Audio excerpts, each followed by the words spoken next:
ಬೇರೆ ದೇಶಕ್ಕೆ ಹೋದಾಗ ನಮ್ ಕನ್ನಡದವ್ರು ಸಿಕ್ಕಿದ್ರೆ ಎಷ್ಟು ಖುಷಿ ಆಗತ್ತೆ ಅಲ್ವಾ? ಹಾಗೆ ನೆಗೆಟಿವಿಟಿನೇ ತುಂಬಿಕೊಂಡಿರೋ ಈ ನಮ್ ಜಗತ್ತಲ್ಲಿ ಒಂದೊಳ್ಳೆ ಪಾಸಿಟಿವ್ ವಿಷಯ ಸಿಕ್ಕಿದ್ರೆ ಎಷ್ಟು ಖುಷಿ ಆಗುತ್ತೆ ಅಲ್ವಾ? ಹುಟ್ತಾನೆ ಇವ್ರು ಒಳ್ಳೆಯವರು ಇವ್ರು ಕೆಟ್ಟವರು ಅಂತ ಹುಟ್ಟಲ್ಲ. ಬೆಳಿತಾ ಬೆಳಿತಾ ನಾವ್ ಏನ್ ನೋಡ್ತೀವಿ, ಏನ್ ಕೇಳ್ತೀವಿ, ಏನ್ ಮಾತಾಡ್ತೀವಿ, ಯಾರ ಜೊತೆ ಸಹವಾಸ ಮಾಡ್ತೀವಿ, ಇದೆಲ್ಲ ನಮ್ಮ ಜೀವನವನ್ನ ಡಿಸೈಡ್ ಮಾಡುತ್ತೆ.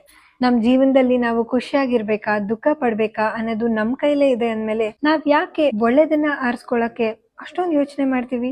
ಇದೇ ಕನ್ನಡ ರಾಜ್ಯೋತ್ಸವದಂದು ಒಳ್ಳೆ ಮಾತುಗಳನ್ನ ಆಡ್ತಾ ಸಜ್ಜನರ ಸಂಘ ಮಾಡೋಣ. ಸತ್ಲೋಕ ಆಶ್ರಮ ಇವರ ವತಿಯಿಂದ ಪ್ರಸಾರವಾಗುವ ಕನ್ನಡ ಸತ್ಸಂಗ ವೀಕ್ಷಿಸಿ. ಪ್ರತಿದಿನ ಸಂಜೆ 7:30ರಿಂದ 8 ಗಂಟೆಯವರೆಗೆ ರಾಜ್ ಮ್ಯೂಸಿಕ್ ಕನ್ನಡದಲ್ಲಿ. ಎಷ್ಟೋ ಜನರ ಬದುಕನ್ನ ಬದಲಾಯಿಸಿರೋ ಜ್ಞಾನಗಂಗಾ, ಬದುಕುವ ದಾರಿ ಇಂತಹ ಪುಸ್ತಕಗಳನ್ನು ಓದಿ ನಾವು ಸೆಲೆಬ್ರೇಟ್ ಮಾಡೋಣ. No negative November. ಈ ಪುಸ್ತಕಗಳು ನಿಮ್ಗೆ ಉಚಿತವಾಗಿ ಸಿಗುತ್ತೆ. ಮೇಲೆ ಕೊಟ್ಟಿರೋ ನಂಬರ್ಗೆ ವಾಟ್ಸ್ಆಪ್ ಮಾಡಿ ನಿಮ್ಮ ಪುಸ್ತಕಗಳನ್ನ ಇವತ್ತೇ ಆರ್ಡರ್ ಮಾಡಿ.